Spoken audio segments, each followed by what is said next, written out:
Hello, नमस्कार साथियों, जय हिंद, भारत वंदे मातरम। एक बार फिर स्वागत है आप ही के favourite YouTube channel all India job news 0.2 के यूट्यूब चैनल के ऊपर।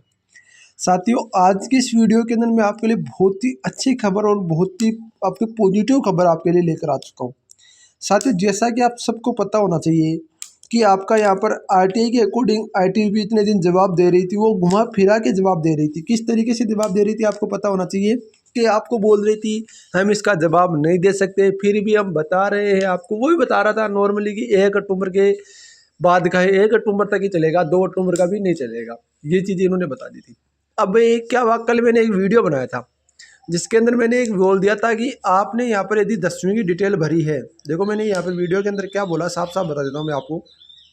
वीडियो के अंदर बोला कि मान लो कि आपने 10वीं बोर्ड की डिटेल भरी है, तो 10वीं बोर्ड से फिर वेरीफाई कैसे कराऊंगे, ये चीज़ मैंने बोली। पर मेरा मकसद ये नहीं था। मेरा मकसद ये था कि जैसे मान लो कि आपने फॉर्म भरा 1 अक्टूबर को, आपने 1 अक्टूबर का आपके पास था नहीं और आपने उस जगह 10वीं की डिटेल भर दी, क्योंकि जिसके पास होगा वो तो एनएसक्यूएफ की भरेगा ना। और जाहिर सी बात है, कुछ बच्चे गलती से भी भर दिए होंगे तो उनको तो कोई दिक्कत होने वाली है नहीं। ये चीज़ अपने दिमाग से निकाल दो कि उनको दिक्कत होने वाली है कि आपके पास 1 अक्टूबर के पहले का है और फिर आपने यदि गलती से कुछ भरा है तो कोई इश्यू नहीं होगा। केवल आपका नाम, डेट ऑफ बर्थ, पिताजी का नाम, माताजी का नाम और आपका पता और मोबाइल नंबर, ईमेल आईडी, ये सब सही है। तो एजुकेशन क्वालिफिकेशन में यदि 10th आपने सही डाटा भरा है, फिर आपने एनएसक्यूएफ में 10th का डिटेल भरा है, तो कोई इश्यू नहीं होगा। कोई प्रॉब्लम वाली बात नहीं है, वो वहाँ पर एडिट हो जाता है। ये चीज़ें आप ध्यान रखना।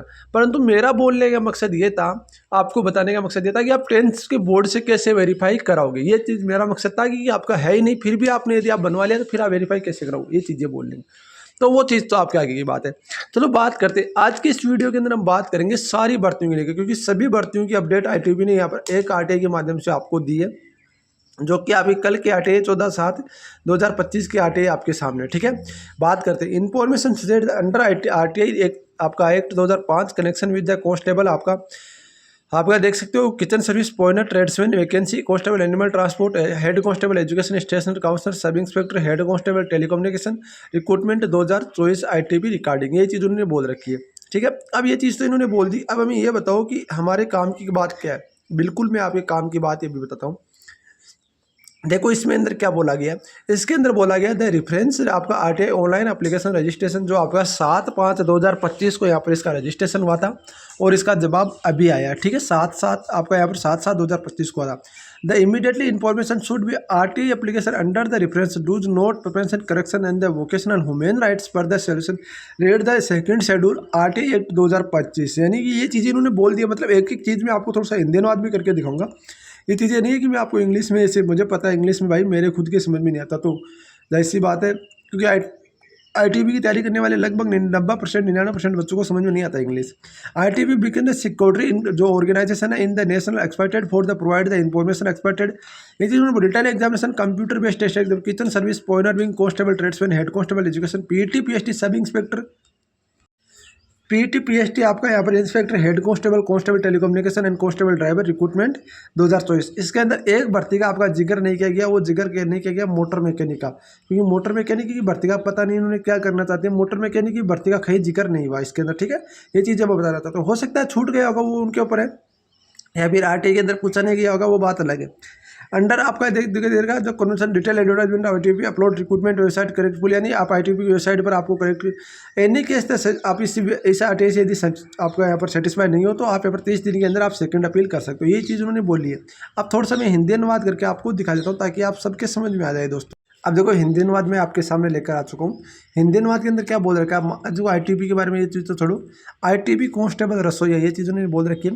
आईटीबी कांस्टेबल रसोई सेवा पॉइंटर ट्रेड्स में रिक्तियाँ पशु परिवहन, हेड कांस्टेबल शिक्षा तनाव, आपका सब इंस्पेक्टर, हेड कांस्टेबल 2024 संबंध आरटीआई अधिनियम 2000 तहत के मानने की जानकारी दूरदर्शन से। ठीक है, दूरसंचार उपरोक्त विषय आपका यहाँ पर बोल रखा है। आगे चीज़ उन्होंने बोल रखी है, कृपया उक्त विषय की ऑनलाइन आवेदन आईटीबी के आवेदन 7/5/2025 को देखें। ठीक है, उचित सूचित किया जाता है कि यह सूची आपके द्वारा संदर्भ आरटीआई आवेदन संदर्भित आईटीआई आवेदन मांगे अंतर्गत मांगी गई जानकारी भ्रष्टाचार एवं मानव अधिकारों के उल्लंघन संबंधित नहीं है।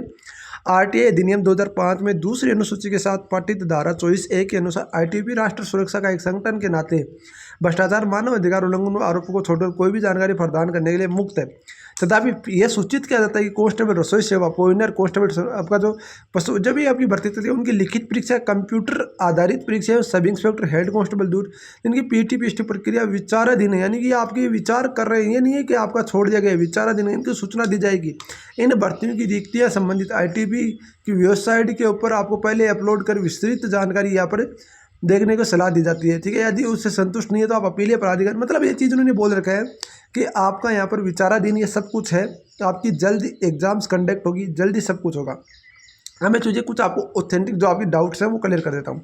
सबसे पहला डाउट तो 1 अक्टूबर के बाद का नहीं चलेगा, ये अपने दिमाग से निकाल दो कि 1 अक्टूबर के बाद का मैं चला लूँगा किसी भी तरीके से। कोई मायका लाल, कोई कितना बड़ा अधिकारी हो, 1 अक्टूबर के बाद का नहीं चला सकता। क्यों नहीं चला सकता? क्योंकि उन्होंने साफ साफ नोटिफिकेशन, कई बच्चे बोलेंगे नोटिफिकेशन में नहीं लिख रहा। भाई साहब, नोटिफिकेशन में ये नहीं लिखा होता कि इस डेट के बाद चलेगा। नोटिफिकेशन में ये चीज़, आप वो चीज़, चलो नोटिफिकेशन में नहीं लिखा, वो चीज़ आप देख रहे हो, पर आप वो नहीं देख रहे हो जिसने फॉर्म भरते टाइम आपसे डाटा मांगा, तो आपके पास डाटा होगा तभी तो आप दिया होंगे ना। अब मतलब आपके पास डाटा नहीं और आपने फॉर्म में डाटा फिलअप कर दिया, तो ये तो आपकी गलती है ना, ये तो आपकी बेवकूफ़ी है ना कि आप यहाँ पर गलती कर रहे हो, तो वो तो आपके ऊपर है। तो ये चीज़ें आपकी डिपेंड नहीं करती कि फॉर्म नोटिफिकेशन में दे रखा। रही बात कोर्ट केस की, तो देखो कोई कोर्ट केस करने वाले, सीधी बता रहा हूँ मैं आपको, कुछ नहीं बिगड़ेगा। जो कोर्ट केस आपसे करवाएंगे ना, उनका कुछ नहीं बिगड़ेगा, बिगड़ने वाला आपका है। वो तो सीधे सीधे पल्ला झाड़ लेंगे। हम क्या कर सकते थे, हमने तो कोर्ट केस करवा दिया, आप कोर्ट केस का रहते थे, आईटीबी के पक्ष में आ गया, हम कुछ नहीं कर सकते। पैसे आपके बर्बाद होंगे, टाइम आपका बर्बाद होगा, सब कुछ आपका बर्बाद होगा, कोई कुछ नहीं कर सकता। वो तो केवल दिमाग चलाते हैं अपना, और कुछ नहीं है दोस्तों, ये ध्यान रखना अपने आपको। तो कोर्ट केस के बारे में, किसी के बारे में कुछ नहीं रखना है। कोर्ट केस किसी को यदि सोच भी रहना कोई कोर्ट केस, तो एक बार मुझसे बात कर लेना, कोई दिक्कत नहीं, मैं आपको पूरी डिटेल खोल के बता दूंगा। क्योंकि आप चलो कोर्ट के सामने मान लो कोर्ट केस कर दिया, क्या होगा ज़्यादा से ज़्यादा आईटीबी साफ साफ बोलेगी कि इन्होंने डाटा फिलअप किया है, चलो इनका डाटा वेरीफाइड करा दो, हम तो कोई दिक्कत नहीं है भाई। जिस डेट को आपने डाटा फिलअप किया है उस डेट का डाटा वेरीफाइड करा दो। अब जिस डेट का आपने डाटा वेरीफाइड किया, तो आप डाटा वेरीफाइड नहीं करा पाओगे, तो जाहिर सी बात है आपको, आपकी गलती है, क्योंकि आपने वहाँ पर एनएसक्यू की डिटेल दी है, तो वो तो आपकी गलती होगी ना। दूसरी बात, यदि आप कोर्ट केस करोगे तो आपके खिलाफ कानूनी कार्रवाई भी फिर वो अपने हिसाब से ही होंगी भाई दोस्तों, क्योंकि आप भी उनके विरुद्ध जा रहे हो, तो वो भी तो आपके विरुद्ध, ऐसे थोड़ी है कि वो छोड़ देंगे, वैसे कुछ नहीं होता दोस्तों। कोर्ट केस वगैरह से इनमें कुछ नहीं बढ़ता। कोर्ट केस तब बढ़ता है जब आप मान लो आपसे नीचे वाला कैंडिडेट आपसे सेलेक्ट हो गया हो, फिर आपको मान लो ऐसी कुछ आपने आईटीबी ने बड़ी गलती कर दी हो, यदि फॉर्म में डाटा डिटेल नहीं मांगी और आपने नोटिफिकेशन में नहीं दे रखा हो, तो फिर आपकी हो सकता है। आईटीबी ने बोला है कि 10+ एनएसपीएफ आपके पास है तभी आप इस फॉर्म को अप्लाई करना, नहीं वरना आप इस फॉर्म को नहीं अप्लाई करना। ये चीज़ें आईटीबी ने साफ साफ लिख रखी है, तो ये चीज़ें अपने बहुत बड़ा फैक्टर अदा करती है। दूसरी बात यह है, तो एक चीज़ अपने दिमाग से एक और निकाल दो कि बहुत सारे डाउट बोल रहे हैं कि कंपटीशन कम है। कंपटीशन कम नहीं है भाई, कंपटीशन ज़बरदस्त वाला है, ये चीज़ भी अपने दिमाग में रखो। और एग्जाम्स की बात करूँ तो आपका सितंबर से पहले कोई एग्जाम्स होने के चांस नहीं है, ये भी आप ध्यान रखना। सितंबर से पहले कोई एग्जाम्स होने के चांस नहीं है। बाकी देखो मैं अपडेट कर दूंगा, जो भी अपडेट होगी, जो भी कोई जानकारी होगी आईटीबी की तरफ से।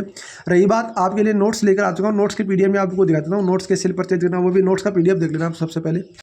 ये देखो, ये चीज़ ध्यान रखना, जो आपका यहाँ पर बता रहा हूँ, ये नोट्स मैंने तैयार किए, जो कि मैंने टोटली आपके लिए नोट्स तैयार किए। वो नोट्स है ओनली फॉर आपके। अभी तो ये क्वेश्चन तैयार है ना, 29 पेज की ये पीडीएफ है, जिसके अंदर आपको बता दूँ 710 पेज तैयार हो चुके हैं, 710 क्वेश्चन। मेरा टारगेट है कम से कम 2000 क्वेश्चन आपको दूं, ताकि आपका उनमें से क्वेश्चन आ सके। 2000 क्वेश्चन ऐसे होंगे जो आईटीबी के अंदर कम से कम जो आपके जीके क्वेश्चन आएंगे ना, 50% से 50 से 60%, 50 से 60% मैटर आप इन्हीं में से आ जाएगा, ठीक है ना।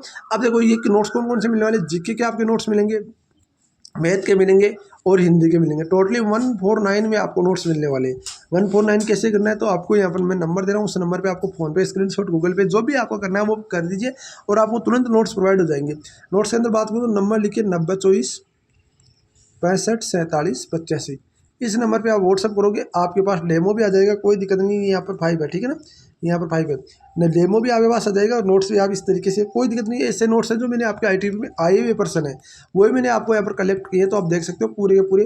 पूर्वी पाकिस्तान का जब नाम क्या था तो दोस्तों बांग्लादेश, पूर्वी जब किसी ने नाम जाना जाता तो बांग्लादेश, ठीक है ना। ये भारत के कुल देश से आपकी देशी रियासतें 562 थी, राजस्थान की देशी रियासतें आपकी 19 थी, राजस्थान के कुल ठिकाने थे 3 थे, ठीक है ना। ये मतलब ये चीज़ें आपको बता रहा हूँ। भारत आपका संविधान का अनुसूचित पंचायती राज उल्लेख आपका 40वें में किया गया, ये चीज़ उन्होंने बता दी है। मतलब एक एक चीज़ मैं आपको नोट्स में यहाँ पर क्लियर कर रहा हूँ। नोट्स आगे भी तैयार हो रहे हैं। 2000 क्वेश्चन का मेरा टारगेट है, जो कि और बता दूँ आपको, ये नहीं है कि आपको यहाँ पर छोड़ दिया जाएगा। ये तो पीडीएफ मैंने जीके की आपके अलग से, जीके की एक पीडीएफ और है, वो अलग से तैयार करके, मैथ की और हिंदी की पीडीएफ अलग से तैयार करेंगे। दूसरी बात बताना चाहता हूँ आपको, आपको एक ग्रुप में ऐड किया जाएगा। उस ग्रुप में आपको मैथ इंपॉर्टेंट क्वेश्चन आपको दे देंगे, पुराने पेपर आपको दे देंगे, मतलब वो सारी चीज़ें आपको मिलेगी जो आपके लिए महत्वपूर्ण रहने वाला है। ठीक है ना, तो ये बहुत बड़ा फैक्टर आपके सामने रहने वाला है। तो बाकी देखो जो भी अपडेट होगी ITV की तरफ से मैं आपको अपडेट करता रहूँगा। आपसे रिक्वेस्ट है कि आप वीडियो को लाइक और चैनल को सब्सक्राइब जरूर करेंगे, ताकि मुझे मोटिवेशन मिले कुछ आपके लिए और बेहतर करने की कोशिश कर सकूँ। मिलते हैं नेक्स्ट टाइम नए साथ, तब तक के लिए जय हिंद, जय भारत, वंदे मातरम। दोस्तों वीडियो को लाइक और चैनल को सब्सक्राइब जरूर करना मेरे भाइयों।